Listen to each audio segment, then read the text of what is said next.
Bismillahirrahmanirrahim. Assalamualaikum warahmatullahi wabarakatuh. Alhamdulillah.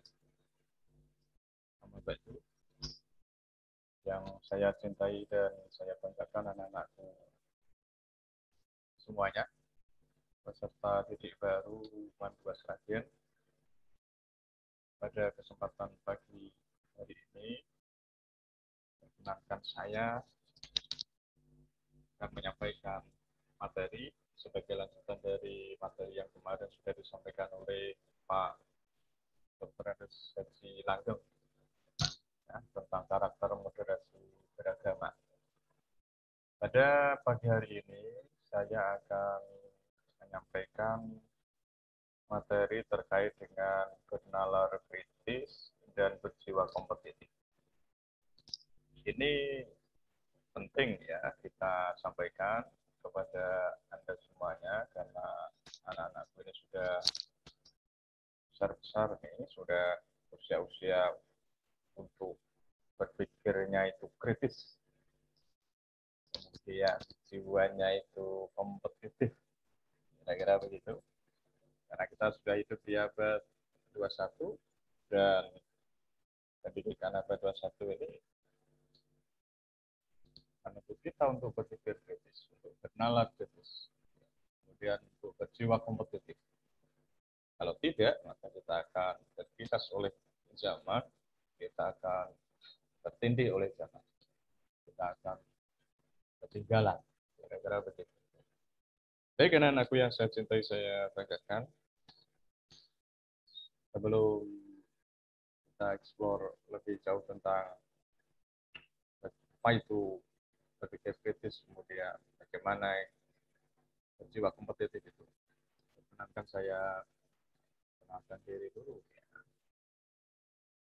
Saya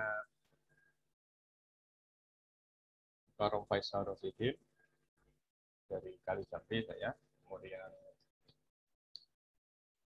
saya di Mandua Sragen itu menjadi guru di Mandua Sragen itu sejak 2005. Anda masih kecil atau Anda masih belum lahir atau masih kecil. Kemudian pendidikan dari dasar sampai menengah saya di madrasah MI, MTS, SMA, kemudian S1, S2 di IAIN, di UIN sekarang. Satunya di UIN Wonosobo, kemudian S2-nya di UIN Sunan Kalijaga Jakarta. Nah, saya pernah juga di Apply Linguistik di UNES, pendidikan bahasa Inggris UNES tahun 2004. Kemudian di samping saya aktif mengajar, saya juga aktif menulis. Ini beberapa tulisan yang saya susun di dalam buku pelajaran bagi peserta didik tingkat madrasah aliyah. Saya mengajar Al-Quran hadis, kemudian juga hadis, kemudian juga tafsir, ilmu tafsir, itu kira-kira seputar itu ya, seputar Al-Quran hadis. Kemudian buku-buku yang saya tulis ya seputar itu juga. Ada Al-Quran hadis, kemudian ada hadis itu sendiri. Ada beberapa ya, di Tegas Serangkai, kemudian di Kementerian Agama juga ada di Erlangga, di kita. Mulai dari tahun 2012 sampai akhir kemarin terbit tahun 2020. Baik, anak-anakku yang saya cintai, saya banggakan, langsung saja kita ke materi ya, ke bernalar kritis, ke berpikir kritis, yang mesti kemarin sudah disinggung oleh Pak Langgeng, kita ulang lagi, dan berdalam lagi. Bahwa berpikir kritis itu adalah kemampuan untuk berpikir jernih, yang rasional, yang meliputi kemampuan untuk berpikir reflektif, kemudian independen, itu berpikir kritis, jernih, rasional. Rasional ini yang masuk akal, logis, dan juga sesuai dengan hukum alam, itu rasional dalam berbagai definisi dikemukakan oleh para ahli berpikir. Kemudian selanjutnya ada beberapa juga definisi yang mirip-mirip dengan apa itu tadi, definisi pokok tadi.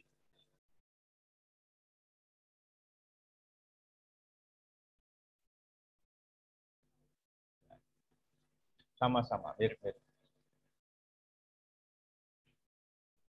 Ya langsung saja ke apa ini ke perbedaan ya, atau distingsi. Berpikir kritis itu berbeda dengan mengumpulkan informasi atau menghafal informasi atau menghafal fakta. Itu berbeda. Jadi seseorang dengan kemampuan menghafal informasi, mengumpulkan informasi itu belum bisa disebut sebagai seorang yang memiliki pemikiran kritis. Saya punya banyak teman yang hafalannya nih kuat, hafalannya kuat, hafal ini itu. Tetapi orang-orang yang begini ini belum bisa dikatakan sebagai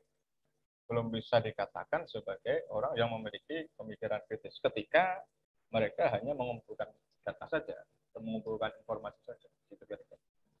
Nah, bagaimana orang itu disebut sebagai seorang yang memiliki pemikiran kritis ketika dia mampu ya, menyimpulkan dari apa yang diketahui, kemudian mampu cara memanfaatkan informasi, kemudian memecahkan masalah, mencari sumber informasi yang relevan untuk dirinya. Itu baru dikatakan sebagai seorang yang memiliki pemikiran yang kritis atau critical thinking.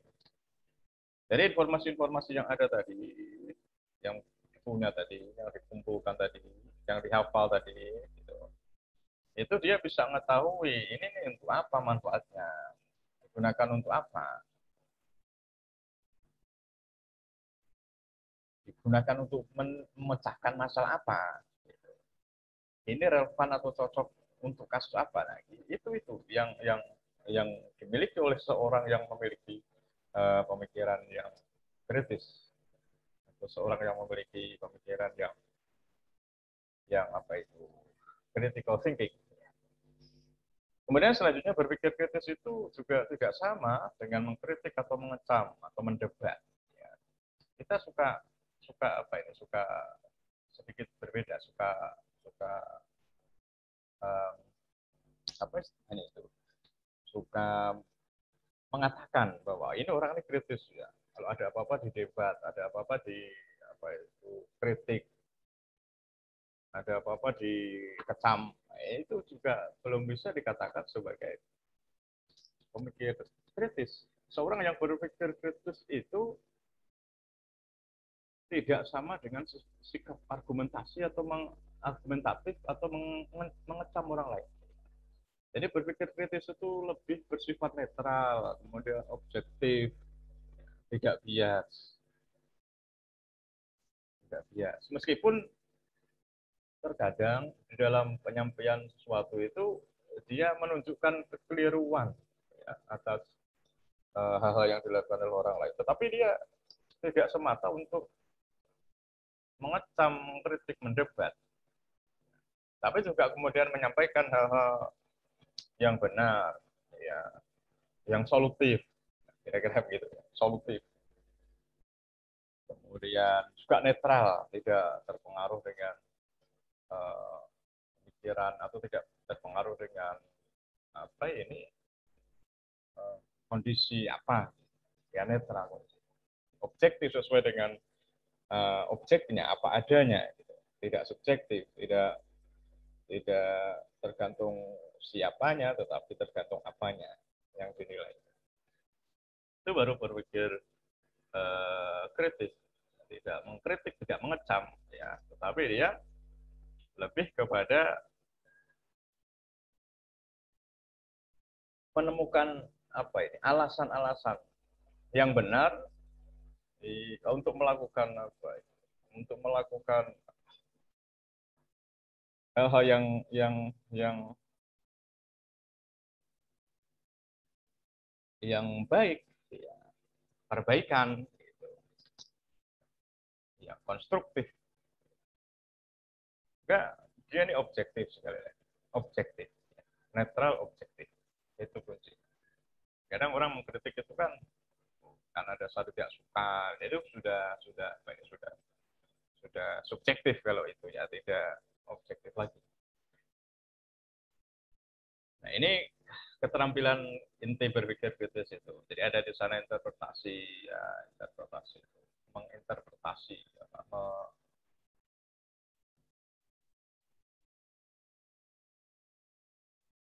menafsirkan. Kemudian ada analisis, ya, memeriksa gagasan, mengidentifikasi argumen, menganalisis argumen. Kemudian ada evaluasi, menilai. Kemudian ada mempertanyakan atau inferensi. Kemudian ada penjelasan, menyatakan masalah, menyatakan hasil, mengemukakan argumen. Kemudian regulasi diri atau meneliti diri, introspeksi diri, mengoreksi diri. Itu keterampilan-keterampilan inti di dalam berpikir kritis atau critical thinking. Kemudian juga memahami hubungan logis antara gagasan.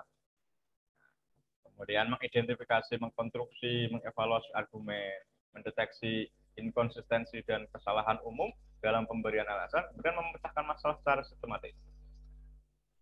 Ini yang tidak diberi oleh semua orang yang tadi misalnya suka mendebat itu belum tentu dia punya solusi untuk memecahkan masalah.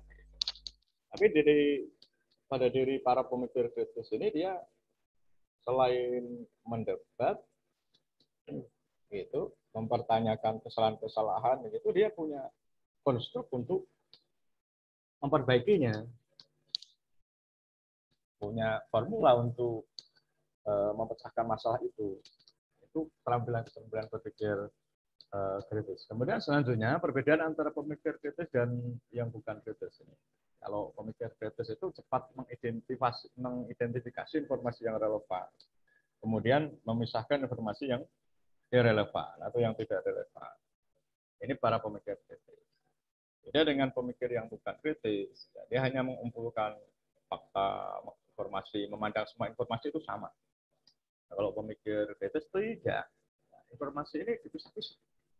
Mana yang relevan, mana yang irrelevan dengan persoalan yang ada. Itu pemikir kritis. Kemudian juga dapat memanfaatkan informasi untuk merumuskan solusi masalah atau mengambil keputusan dan jika perlu mencari informasi tambahan yang relevan.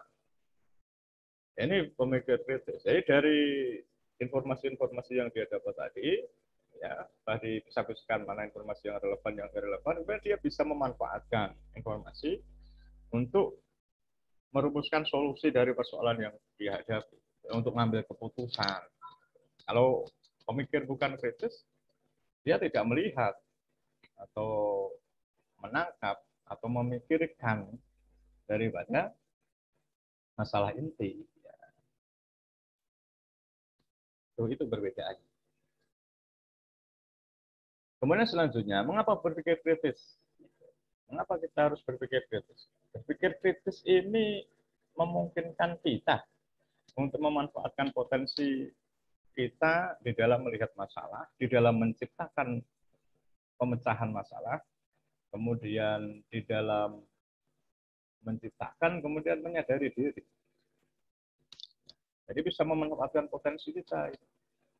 Kalau kita punya pemikiran kritis, potensi saya ini apa? Saya bisa ini, bisa itu. Tentu yang tahu itu kan diri kita sendiri. Kemudian juga ketika ada masalah, ya kita pecahkan dengan informasi-informasi yang sudah kita dapat, yang bisa kita manfaatkan sebagai alat untuk memecahkan masalah itu. Itu kegunaannya. Apa kita harus berpikir kritis? Jadi kita bisa melihat potensi diri kita. Banyak kan dari kita yang dulu di SD misalnya, ya, di tingkat dasar ini anaknya pinter, ya di antara teman-temannya apa itu juara satu terus, itu kira-kira. Kemudian setelah itu ternyata potensinya tidak berkembang, berkembang. Ada yang begitu. Tapi kalau mereka-mereka yang dari awal berpikir kritis, ya kegunaannya adalah di situ untuk melihat potensi kita, mana yang bisa kita kembangkan. Selanjutnya ini urgensi atau pentingnya kita berpikir kritis itu, bahwa Berpikir jernih rasional itu diperlukan pada pekerjaan apapun. Ketika kita mempelajari bidang ilmu apapun, kemudian untuk memecahkan masalah apapun, dan juga merupakan aset berharga bagi karir seseorang. Itu berpikir kritis. Berpikir jernih, rasional tadi. Berpikir kritis itu di dalamnya ada berpikir jernih dan rasional. Jadi dimanapun pekerjaan selalu membutuhkan itu. Untuk memecahkan persoalan apapun selalu memerlukan itu. Kemudian lagi bahwa berpikir kritis itu sangat penting di abad 21, abad yang merupakan era informasi dan teknologi. Seseorang harus merespon perubahan dengan cepat, dengan efektif, sehingga memerlukan keterampilan intelektual yang fleksibel, yang mampu menganalisis informasi, kemudian mengintegrasikan berbagai sumber pengetahuan untuk memecahkan masalah. Sekarang kan kita bebas itu, banyak informasi dari mana-mana. Nah, itu kalau kita bisa gunakan untuk memecahkan masalah, kemudian untuk apa itu menganalisis, kita bisa menganalisisnya, kemudian memakai untuk mencari solusi dari persoalan-persoalan kita. Nah, itu yang diperlukan di pembelajaran era informasi dan teknologi. Kemudian ini masih lanjutannya. Jadi itu. Jadi berpikir kritis itu juga meningkatkan keterampilan verbal maupun analitik. Tentang verbal maupun analitik. Berpikir jernih, kemudian sistematis dapat meningkatkan cara mengekspresikan gagasan. Berguna dalam mempelajari cara menganalisis struktur teks dengan logis, meningkatkan kemampuan untuk memahami. Kemudian juga yang lebih penting dari itu adalah berpikir kritis ini bisa meningkatkan kreativitas. Kreativitas. Kita hidup di era abad 21 ini harus kreatif. Nggak kreatif kita nggak bisa hidup, gampangnya begitu. Ya. Orang kita berjualan nggak butuh pasar, sekarang nggak butuh toko, kita asal punya gadget di rumah bisa jualan kok. Kita punya toko di dunia maya gitu kira-kira. Ya. Kan banyak dari anak-anak yang begitu, jualan online. Itu kan kreatif. Bisa memanfaatkan peluang pasar. Kalau itu tidak didasari oleh apa ini pemikiran kritis, maka tidak mungkin bisa dilakukan. Kreativitas tidak mungkin bisa ada tanpa pemikiran yang tadi jernih, yang rasional, yang tergabung di dalam definisi critical thinking. Kemudian manfaat dari berpikir kritis bagi para peserta didik ini diantaranya ya manfaatnya bisa membantu memperoleh pengetahuan, ya, memperkuat argumen, berbagi teori, kemudian mengemukakan, merumuskan pernyataan dengan pertanyaan dengan jelas. Ya. Kadang orang ini juga ada yang sebentar tanya, tapi tanyanya nggak jelas. Gitu. Jadi kalau seorang yang dia punya pemikiran kritis, pertanyaannya ini jelas. Ini tanyanya ini tanya tentang apa? Gitu. Kayaknya banyak yang disampaikan, nggak jelas pertanyaannya. Banyak yang begitu.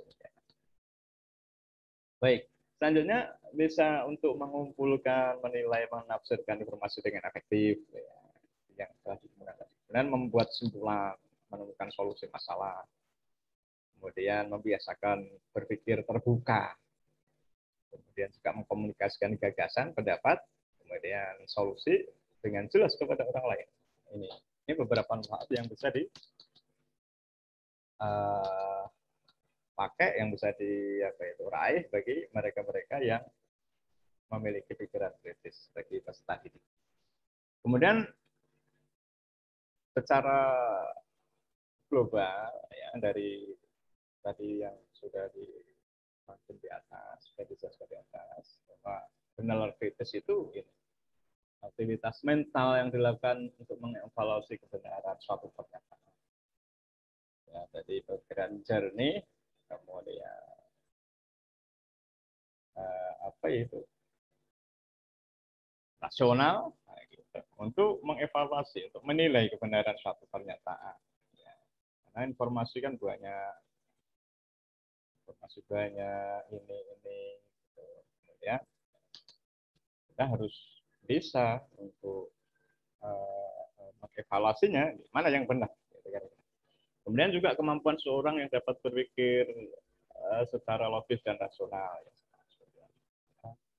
Jadi kalau kalau logis sama rasional ini perbedaannya tipis sebenarnya. Jadi kalau logis itu dia masuk di akal, kira-kira begitu. Kalau rasional itu dia masuk di akal dan sesuai dengan hukum alam. Ya, begitu. Kalau api panas, kemudian es dingin, nah itu dia rasional. Nah, kemudian selanjutnya, bagaimana cara kita untuk melatih bernalar kritis ini? Ada banyak bertanya, banyak bertanya. Ada pepatah malu bertanya sesat di jalan. Itu juga kemudian ada yang melanjutkan kalau apa itu terlalu banyak bertanya memalukan begitu ya, malu-maluin.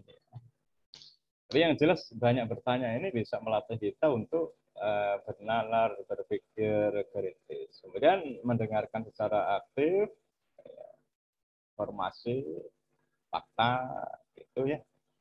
Kemudian juga mempertimbangkan segala kemungkinan. Orang ini jangan hanya apa ini berpikir satu kemungkinan ya. Harus memiliki banyak possibilities ya, kemungkinan ini. Nah, kira-kira begitu. Ada prediksi kemungkinan. Ini juga harus dipertimbangkan. Itu tidak apa kemudian tidak aku bisa bisa luas pemikirannya gitu. Ini nih beberapa hal yang bisa kita latih di dalam menumbuhkan nalar kritis. Kemudian yang selanjutnya adalah jiwa kompetitif. Ya, kita ini semuanya beragama Islam. Ya. Kemudian Al-Quran menyatakan Allah Subhanahu Wa Taala berfirman dalam surah Al-Baqarah 114. Astabiqul khairat, ya. Berkompetisilah di dalam kebaikan, berlomba-lombalah di dalam kebaikan. Jadi kompetitif itu kemampuan untuk bersaing dengan orang lain atau kelompok lain. Bersaingnya dalam apa? Di dalam Islam dikatakan astabiqul khairat, di dalam kebaikan. Al-khair itu di dalam berbagai apa ini, seri itu katakan bahwa dia tidak bertentangan dengan Al-Quran dan Sunnah. Gitu ya. Khair. Baik. Di dalam bahasa kita kan ada istilahnya baik saja, kebaikan. Di dalam Al-Quran nanti ada bahasa khair, ada ma'ruf. Ya kan kita banyak eksplor di apa itu pelajaran yang terkait ya. Nah, kemudian bagaimana kita bisa menumbuhkan jiwa kompetisi itu, kompetitif, untuk kompetisi di dalam kebaikan itu. Yang pertama selalu asah kemampuan. Ya, Anda punya kemampuan apa diasah. Kalau tidak diasah, ya ibarat Anda punya pedang, punya pisau yang tajam, dan enggak jarang diasah, karatan ya, kemudian enggak tajam lagi. Saya bisa nulis-nulis, gambar-gambar, lukis-lukis, ya diasah kemampuannya. Nanti bisa ikut kompetisi khot, ya. Hanya suaranya bagus, bisa. Kemudian sambil dilatih terus itu nyanyi-nyanyi di kamar mandi, di aplikasi-aplikasi. Sekarang kan banyak. Ada Wishing, ada Semulai, dan lain sebagainya. Bisa asah itu kemampuan kita di dalam nyanyi misalnya. Ya. Kemudian tangguh dan pantang menyerah. Agama kita menyuruh kita untuk selalu optimis. Tidak boleh putus asa. Ya. Itu wala tayasu mirofillah. Janganlah Anda ini putus asa. Putus asa itu dilarang. Menyerah itu dilarang. Maka kita harus pantang menyerah. Nggak boleh menyerah. Harus tangguh di dalam apapun kondisi kita. Pun keadaan kita. Sekarang pandemi ini, tidak boleh menyerah. Harus selalu berprestasi, selalu berkompetisi juga. Bagaimana caranya Pak? Sekarang ada kompetisi-kompetisi online banyak. Di madrasah kita nih, Mandua Seragen juga banyak kakak kelas Anda ini yang ikut kompetisi-kompetisi online gitu, secara online itu yang bisa mengharumkan nama madrasah baik di tingkat regional maupun bahkan nasional. Ya, nanti akan saya sampaikan di akhir dan semoga nanti Anda juga ikut meniru itu langkah-langkah jiwa kompetitif yang dimiliki oleh kakak kelas Anda yang bisa mendongkrak kemudian diri Anda sendiri dan juga madrasah. Kemudian menghilangkan rasa takut dan pikiran negatif. Jadi takut, saya nih mau ikut lomba takut nanti kalau kalah. Saya mau ikut ini nanti takut kalau ini, mau ini takut kalau itu. Itu kan perasaan-perasaan yang harus kita tinggalkan bagi para yang punya jiwa kompetitif itu. Ya. Jadi kalau Anda selalu merasa takut, tidak selalu berpikir negatif, itu nanti jiwa kompetitif Anda tidak berkembang, ya. Tidak Anda punya. Kemudian juga selanjutnya mengelola ambisi dalam ranah wajar tidak berlebihan. Kita harus punya ambisi, ya, harus punya keinginan. Ya, itu yang bikin kita semangat di dalam. Saya harus ini, saya pengen ini, saya pengen itu ambisi. Ya. Saya pengen jadi juara satu lomba pidato bahasa Inggris, saya pengen jadi juara satu lomba pidato bahasa Arab, saya pengen jadi juara satu lomba not. Nah, itu ambisi, tapi harus dikelola juga dalam ranah yang wajar. Ya. Suaranya kayak saya nih nggak apa ya, nggak bagus. Ya. Ngomong aja fales. Kemudian masa saya punya ambisi untuk ikut lomba nyanyi juara satu lomba nyanyi kan juga sulit ya, kira begitu ya. Kita harus dalam ranah kewajaran kita. Paling tidak saya punya ambisi karena suara saya begini ya juara satu lomba karaoke tingkat rumah gitu aja lah. Jadi serumah paling menangan gitu. Karena lawannya ya anaknya yang masih ya. Itu beberapa hal tambahan dari materi kemarin yang saya sudah Pak Langgeng ya sebagai explore. Dan di akhir apa ini sesi ini nanti Anda saya mohon ya semua untuk membuat poster atau membuat apa itu saya atau ibon atau apalah semacamnya begitu yang menunjukkan prestasi dirinya ya prestasi dirinya. Di samping ini ada beberapa contoh kayak misalnya ada Mas Nana, ada Mas Usman, ada Mbak Dia, ini kakak kelas Anda semuanya sekarang duduk di bangku kelas 11-12 gitu. Itu mereka-mereka menjuarai lomba-lomba kompetisi-kompetisi tingkat nasional, tingkat ini kabupaten. Kalau ini tingkat nasional. Yang itu dilakukan masa pandemi sekarang. Jadi Anda apa ini?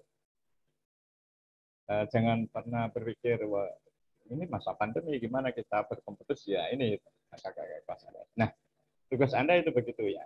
Jadi Anda bikin poster begitu, pernah juara apa gitu, juara ini juara. Nah nanti disampaikan poster Anda itu atau semacam kuikon atau apalah ya Anda lebih canggih tentunya dibanding kami yang produk-produk lama ini. Anda nanti sampaikan di situ. Bikin misalnya nama Faisal gitu ya. Pernah menjuarai lomba karate tingkat nasional bla bla bla bla. Itu di PD aja disampaikan. Nah, nanti setelah itu secara virtual juga Anda kirim di kantong tugas. Ya, nanti akan kita lihat, akan kita nanti kembangkan, kita akan juga gali bersama kira-kira potensi begitu ya. Misalnya ada yang pernah juara lomba kaligrafi, ada yang pernah juara lomba pidato, ini sebagainya. Nanti sampaikan di situ. Jadi biar kita kenal. Pak saya nggak punya nggak punya prestasi apa. Masa orang nggak punya prestasi? Ada lah ya, tentu ada. sampaikan lakukan satu gitu ya. Semakin banyak semakin bagus. Kira-kira itu ya, saya kira presentasi saya dan semoga Anda selalu sehat selalu dan semoga pandemi ini segera berakhir dan nanti kita bisa bertatap muka ya, tidak hanya bertatap maya begini, biar saya bisa melihat wajah-wajah Anda yang ganteng, wajah Anda yang cantik. Ya, terus terang kami ini para guru juga kangen ya, untuk duduk bersama, belajar bersama di bangku kelas. Dan kita mari berdoa semoga pandemi ini selalu segera berlalu dan kita segera bisa beraktivitas. Saya kira itu materi yang bisa saya sampaikan dan akhirnya saya mohon maaf apabila ada kesalahan dan kita akan sambung lagi di lain waktu di kesempatan insya Allah dan terima kasih atas perhatian Anda. Assalamualaikum warahmatullahi wabarakatuh. Baik.